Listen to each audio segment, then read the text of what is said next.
ගරු රවුෆ් හකීම් මන්ත්‍රීතුමා ඔබතුමාට විනාඩි 15ක් ලැබෙනවා.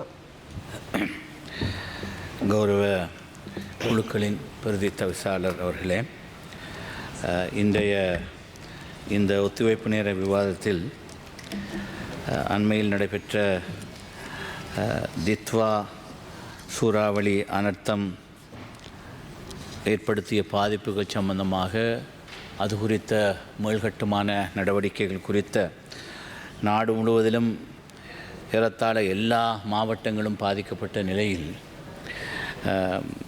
அனைத்து தரப்பினரிடமிருந்து வருகிற முறைப்பாடுகளை இங்கு எடுத்துரைப்பது என்பது இயலாத காரியம், ஒரு குறுகிய நீளத்துக்குள்ளாக. இருப்பினும் இந்த உடனடி நிவாரணங்கள், நஷ்டஈடுகளுக்கு அப்பால் உட்கட்டமைப்பு வசதிகள் மீள்கட்டுமானம் செய்வதில் மீண்டும் அவை பாதிப்புக்குள்ளாகாமல் இருக்கின்ற அளவிற்கு அந்த மீள்கட்டுமான பணிகள் இருக்க வேண்டும் என்பதில் நிச்சயமாக அரசாங்கம் கவனம் செலுத்த வேண்டும் என்பது முக்கியமான விஷயம். இந்த இடத்திலே தான் நான் மற்ற விஷயங்களுக்கு வருவதற்கு முன்பாக குறிப்பாக நான் பிரதிநிதித்துவப்படுத்துகின்ற கண்டி மாவட்டம் மிக மோசமான நிலச்சரிவுகளுக்கும் அதே நேரம் படுமோசமான வெள்ள அனர்த்தத்துக்கும் உள்ளாகிய ஒரு மாவட்டம் என்ற அடிப்படையில் பல விஷயங்களை நான் பேச வேண்டி இருந்தாலும் முதல் கண் இன்று காலை பேசிய அம்பாறை மாவட்ட பாராளுமன்ற உறுப்பினர் நண்பர் கோடீஸ்வரன் அவர்கள் குறிப்பிட்ட விவகாரம். அவர் பேசுகின்ற போது திருக்கோயில் பிரதேசத்தில் ஒரு மயானமும் அதே நேரம் மாளிகைக்காடு பிரதேசம், காரைதீவு பிரதேச சபைக்குள்ளே வருகின்ற மாளிகைக்காட்டு முஸ்லிம் மையவாடியும் கடலரிப்பினால் மிக மோசமாக பாதிக்கப்பட்டு அங்கிருக்கின்ற பூத உடல்கள், ஜனாசாக்கள் கடலிலே அடித்து செல்லப்படுகிற ஒரு துர்ப்பாக்கிய நிலைமை ஏற்பட்டதை தொடர்ந்து அந்த பிரதேசத்திற்கு நாங்கள் திருக்கோவிலுக்கு போக முடியவில்லை. இருந்தாலும் மாளிகைக்காட்டு பிரதேசத்துக்கு போய் அந்த அனர்த்தத்தை பார்த்தபோது அந்த மக்கள் படுகின்ற அவஸ்தை, குறிப்பாக தங்களுடைய சொந்த உறவுகளுடைய இறுதி அடக்கத்தலத்திலும் கூட அங்கு அமைதியாக இருக்க முடியாத ஒரு நிலவரத்தை இந்த இயற்கை அனர்த்தம் ஏற்படுத்தி இருக்கிறது என்ற படுமோசமான நிலைமை. இந்த கடலரிப்பு விவகாரம் என்பது தொடர்ந்தேர்ச்சியாக பல வருட காலமாக இன்று கிழக்கு பிரதேசத்தில் குறிப்பாக அம்பாறை மாவட்டத்திலே மிக மோசமாக பல இடங்களில் பாதித்து வருகிறது. நிந்தவூர் பிரதேசம் மோசமாக பாதிக்கப்பட்டு பிறகு இப்பொழுது மாளிகைக்காடு, கல்முனை பிரதேசமும் முழுமையாக பல இடங்களிலே கடலரிப்பு நிறைய நிலங்களை அபகரித்து சென்றிருக்கிறது. இந்த நிலையில்தான் கிட்டத்தட்ட 5000 குடும்பங்கள் வாழுகின்ற சாய்ந்தமருது மாளிகைக்காட்டு பிரதேசத்தின் மையவாடியாக இருந்த மையவாடிக்கு ஒரு மாற்று காணியை பெற்றுக் கொடுக்கிற அவசியமும், இருக்கின்ற மையவாடியை பாதுகாக்கிற ஒரு அவசியம் இருப்பதை நாங்கள் இங்கு வலியுறுத்த விரும்புகிறோம். அது சம்பந்தமாக ஏற்கனவே தீர்மானம் எடுக்கப்பட்டபடி கடலோர பாதுகாப்பு திணைக்களம் அதற்கென்று ஒரு 20 மில்லியன் ரூபாய்களை ஒதுக்கியிருப்பதாக எங்களுக்கு அறிய கிடைக்கிறது. ஆனால் அந்த 20 மில்லியன் ரூபாய்களை வைத்துக்கொண்டு இந்த ஊரிலிருந்து கல்முனை கடற்கரை பள்ளிவாசல் வரையும், ஏன் திருக்கோயிலிருந்தும் ஏனைய பிரதேசங்களுக்கும் இவற்றை எப்படி பாதுகாப்பது என்கிற ஒரு பாரிய பிரச்சனை இருந்து கொண்டிருக்கிறது. எனவே இந்த தொகையை கூட்டித்தர வேண்டும் என்பது மாத்திரமல்ல, நிரந்தரமான பாதுகாப்பு அணையொன்றை, குறிப்பாக மிக முக்கியமான பள்ளிவாயிலாக நாங்கள் எல்லோரும் கருதுகிற கல்முனை குடியேற்ற பள்ளி என்று நாங்கள் அழைக்கிற கடற்கரை பள்ளிவாசல், நாகூர் ஆண்டுவை வலியுல்லா அவர்கள் ஞாபகார்த்தமாக கட்டப்பட்டிருக்கிற அந்த பள்ளிவாயிலில் அங்கிருக்கிற கோபுரம், மினாரா கட்டிடம் வரையும் கடல் அரிப்பு வருகிற ஒரு அபாயம் தென்படுகிறது. எனவே அந்த இடத்திலே பாறாங்கற்களை கொண்டு வந்து ஏற்கனவே கொட்டிய போது அந்த பாறாங்கற்களின் அளவு மிகச் சிறியதாக இருந்ததால் அது எந்த விதத்திலும் பாதுகாப்பதற்கு போதாமல் இருக்கும் என்று அன்றும் புகார் செய்யப்பட்டது.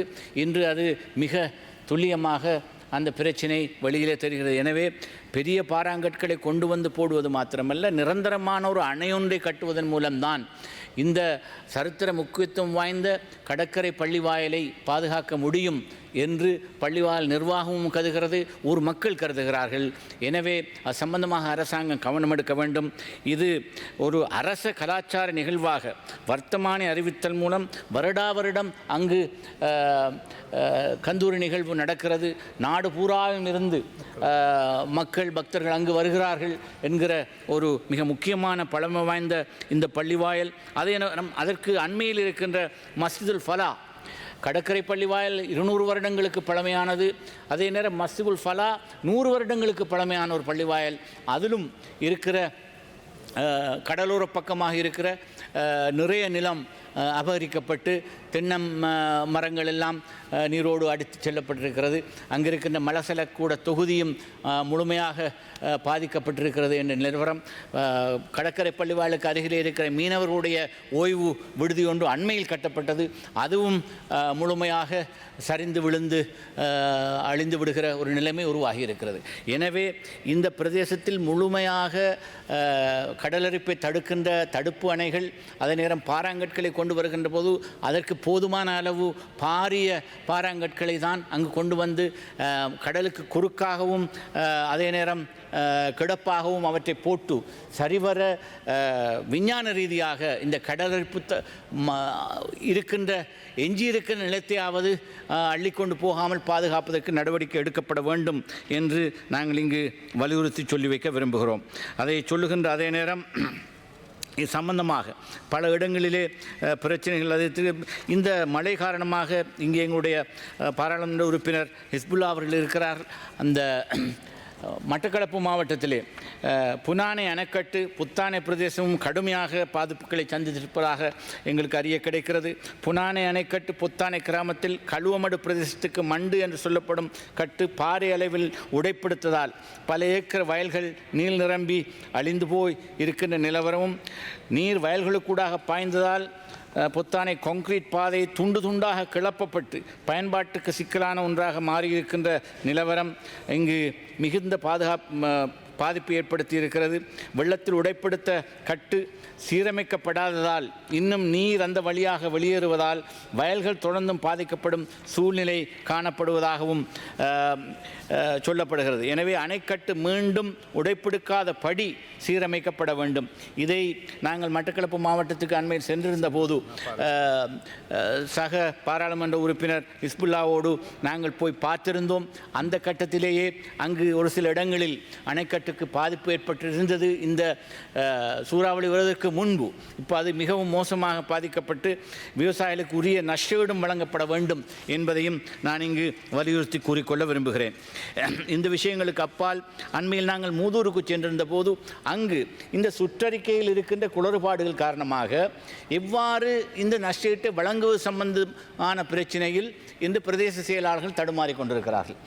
பிரதேச நிர்வாகம் உண்மையில் இந்த சுற்றறிக்கையில் இருக்கின்ற குறைபாடுகள் சம்பந்தமாக இன்று ஏற்கனவே சொல்லப்பட்டது 25,000 ரூபாய் இயலுமானவரை எல்லோருக்கும் கொடுபட்டிருந்தாலும் அந்த சமையலறை உபகரணங்கள் சமையலறை மீள்கட்டுமான பணிகளுக்காக ஒரு 50,000 ரூபாய் கொடுப்பதிலும் சிக்கல் இருக்கிறது. அதற்கு அப்பால் சிறு வியாபாரங்களில் ஈடுபடுவதற்கென்று 2 லட்சம் ரூபாய் ஒரே கொடுப்பதாக சொல்லப்பட்டிருந்தாலும் இங்கு இருக்கின்ற சுற்றறிக்கையிலே இருக்கின்ற குளறுபடிகள் காரணமாக எந்த வியாபாரங்களுக்கு அதை கொடுக்க முடியும் என்பதில் தயக்கம் காட்டுகிறார்கள். 2 லட்சம் ரூபாய் என்பது ஒரு சாதாரண வியாபாரத்தில் ஈடுபடுகின்ற ஒருவருக்கு ஒரு சிறிய அந்த சிறிய முதலீடு, அந்த முதலீட்டையாவது எடுத்து தங்களுடைய வியாபாரத்தை மீள ஆரம்பிப்பதற்கான முயற்சியில் ஈடுபட முடியாத நிலமரம் அங்கு காணப்படுகிறது. இதற்கு காரணம் பெருமானம் சேர்க்கப்பட்ட ஒரு வியாபாரமாக இருக்க வேண்டும் என்று சொல்கிறார்கள். வேல்யூ ஆடட் பிஸ்னஸாக இருக்க வேண்டும். உதாரணத்துக்கு சொல்வதனால் மூதூர் பிரதேசத்திலே நிறைய கருவாட்டு வாடிகள் பாதிக்கப்பட்டிருக்கின்றன. மீன்களை உலர்த்தி கருவாடு செய்வது உண்மையில் பெருமானம் சேர்க்கின்ற வியாபாரமாக இல்லையா என்பது தெரியாமல் அங்கே இருக்கிற பிரதேச செயலாளர் தடுமாறுகிற ஒரு நிலவரம் ஏற்பட்டிருக்கிறது. உங்களுடைய சுற்றறிக்கையிலே நீங்கள் பாதுகாப்பு அமைச்சையும் அதே நேரம் வேறு அமைச்சுக்களின் பெயர்களையும் குறிப்பிட்டு அந்த அமைச்சுக்கள் ஊடாகத்தான் நிதி வழங்கப்படும், அந்த அமைச்சுக்கள் இதை தெளிவுபடுத்த வேண்டும், அது சம்பந்தமாக எங்களுக்கு தெளிவில்லாத நிலைமை இருக்கிறது என்பதை பற்றி பிரதேச செயலக மட்டத்திலே சில சந்தேகங்கள் நிலவுவதால் உரிய மக்களுக்கு உரிய நேரத்திலே இந்த நஷ்டஈடுகள் சென்று அடைய முடியாத ஒரு துர்ப்பாக்கிய நிலை காணப்படுவதையும் நாங்கள் இங்கு சுட்டிக்காட்ட வேண்டும். நான் என்னுடைய உரையிலே கட்டாயமாக கண்டி மாவட்டத்தின் பல பிரதேசங்களிலே நாங்கள் சந்தித்த அவலங்களிலே எங்களுக்கு உதவிய பலருக்கும் எங்களுடைய நன்றிகளை கூற வேண்டும். இங்கு சகோதரர் ஹிஸ்புல்லா அவர்களுக்கும் சகோதரர் அத்தாவுல்லா போன்றவர்களுக்கும் அங்கிருந்த உள்ளூராட்சி சபைகளின் உதவிகளை எங்களுக்கு தந்து குப்பை குளங்களை அகற்றுகின்ற பணியில் பாரிய உதவியை செய்ததற்கும் எங்களுடைய உதுமாலப்பை பாராளுமன்ற உறுப்பினர் அட்டாளச்சேனையிலிருந்தும் கனரக இயந்திரங்களை கொண்டு வந்து இந்த விஷயங்களுக்கு உதவினார்கள். அது கம்பளை நகர பிரதேசத்தில் கெலியோ பிரதேசத்தில் கழுகமு போன்ற கிராமங்களில் அந்த விஷயங்களை நாங்கள் செய்யக்கூடியதாக இருந்தது.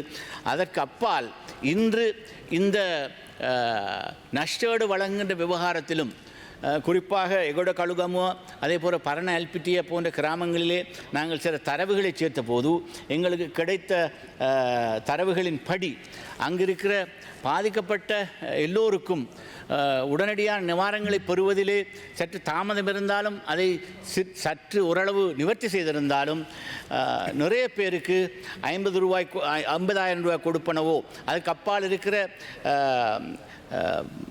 அதாவது முழுமையாக பாதிக்கப்பட்ட வீடுகள் அரைவாசி பாதிக்கப்பட்ட வீடுகள் என்ற விஷயங்களை தீர்மானிப்பதில் 5 மில்லியன் ரூபாய் கொடுப்பதா 2.5 மில்லியன் ரூபாய் கொடுப்பதா என்ற விவகாரத்திலும் இந்த அரசாங்கம் தீர்மானிக்கின்றபடி 2.5 மில்லியன் ரூபாய்க்கு உரித்துடையவர்கள் முதலிலே 5 லட்சம் ரூபாயை முதலிலே பெற்றுக்கொண்டு மீதியாக இருப்பதை நாங்கள் அதை மதிப்பீடு செய்து கொடுப்போம் என்று சொல்கிறார்கள். ஆனால் மக்களுக்கு மத்தியிலே இதில் பன்ம குளறுபடியும் இன்று பத்திரிகையிலே பார்க்கின்ற போது கிராம சேவை உத்தியோகத்தர்களின் சங்கம் இது சம்பந்தமாக நாங்கள் இந்த மதிப்பீடு செய்வதிலிருந்து முழுமையாக விலகிக் கொள்கிறோம். GNTUA withdraws from ₹5 million payment. இது டெய்லி மார்னிங் பத்திரிகையில் நேற்று வெளியான செய்தி.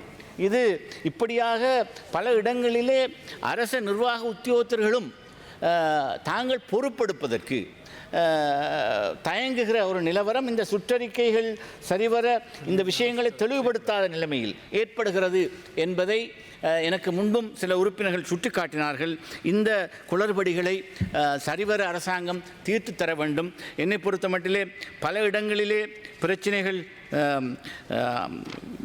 கூடுதலாக இருக்கிற யட்டினுவர கிராமத்தில் தெஹியங்க நார்த் GN டிவிஷன் 154 இதிலே ஏறத்தாழ 370 குடும்பங்கள் வாழுகிற பிரதேசத்தில் அங்கு 35 வீடுகள் பகுதி அளவில் பாதிக்கப்பட்ட வீடுகளாகவும் 8 வீடுகள் முழுமையாக பாதிக்கப்பட்ட வீடுகளாகவும் இருக்கின்ற ஒரு நிலையில் இதுவரை 25,000 மாத்திரம்தான் கிடைத்திருக்கிறது. ஒரு கிராம சேவை உத்தியோகத்தரும் இன்னும் ஒரு அலுவலரும் வந்து போனதை தவிர பிரதேச செயலாளரோ வேறு யாரோ வரவில்லை. போதாக்குறைக்கு NBRI நிறுவனம் வந்து அத்தாட்சியை தரவில்லை என்றால் அவர்களுக்கு இந்த நஷ்டஈடு கிடைக்க மாட்டாது என்கிற ஒரு நிலவரம் அங்கு நிலவுகிறது.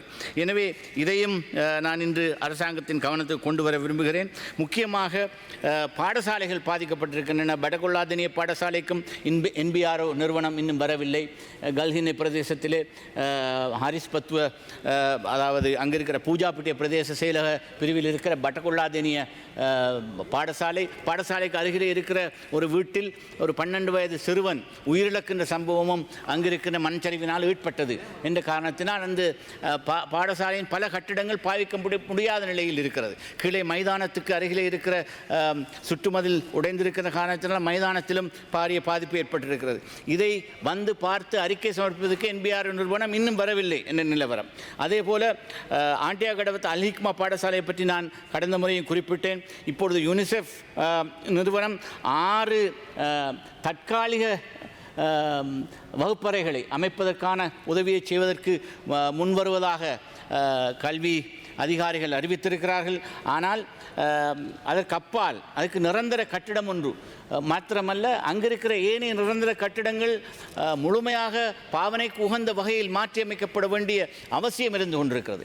இதற்கென்று ஒரு பாரிய நிதி ஒதுக்கீட்டை கல்வி அமைச்சு செய்ய வேண்டிய அவசியம் இருக்கிறது. ஜாகிரா தேசிய பாடசாலையிலும் 6 தற்காலிக வகுப்பறைகளை அமைப்பதான ஒரு தீர்மானம் எடுக்கப்பட்டிருந்தாலும் அங்கும் அங்கிருக்கிற அந்த மண்சரிவு இடம்பெற்றிருக்கிற ஜாகிரா தேசிய பாடசாலையில் மண்சரிவு இடம்பெற்றிருக்கின்ற இடம் மிக உயர்ந்த இடமாக அதையும் திருத்தி அமைப்பதற்கு ஒரு பாரிய மதிலை அங்கு கட்டியாக வேண்டிய அவசியம் இருக்கிறது. காட்டுப்பட்டி அல்மினா பிரைமரி பாடசாலையில் இருக்கிற கட்டிடங்களுக்காக ஜாகிரா பிரைமரி கிரவுண்ட்ஸுக்கு அருகாமையில் தற்காலிக 2 வகுப்பறைகளை அமைத்துக் கொடுப்பதான ஒரு முடிவு எடுக்கப்பட்டிருக்கிறது. இப்படி பல விஷயங்களை உள்ளடக்கி முடிவுகள் எடுக்கப்பட்டிருந்தாலும் இன்னும் இவற்றை பூர்ணமாக செய்து கொடுப்பதற்கு மேலதிக ஒதுக்கீடுகளை புதிதாக அமைக்கப்பட்டிருக்கின்ற செயலணி, இந்த செயலணியின் செயல்பாடு சம்பந்தமாக ஒரு வர்த்தமானி வெளியிடப்பட்டிருக்கிறது. அந்த செயலணியுடைய செயல்பாடுகளும் இன்னும் விரிவுபடுத்தப்பட வேண்டும், பகிரங்கப்படுத்தப்பட வேண்டும். அது மாத்திரமல்ல, குறிப்பாக NBR நிறுவனம் ஒரு அறிக்கையை கொடுத்தால் அதற்கு மேல்முறையீடு செய்வதற்கும் ஒரு வசதி செய்து தரப்பட வேண்டும். அவர்களுடைய அறிக்கை நியாயமானதா இல்லையா என்பதை பாதிக்கப்பட்டவர்கள் மேல்முறையீடு செய்வதற்கான ஒரு சந்தர்ப்பமும் வழங்குவதற்கான ஒரு பொறிமுறை உருவாக்கப்பட வேண்டும் என்று கேட்டு விடைபெறுகிறேன். நன்றி.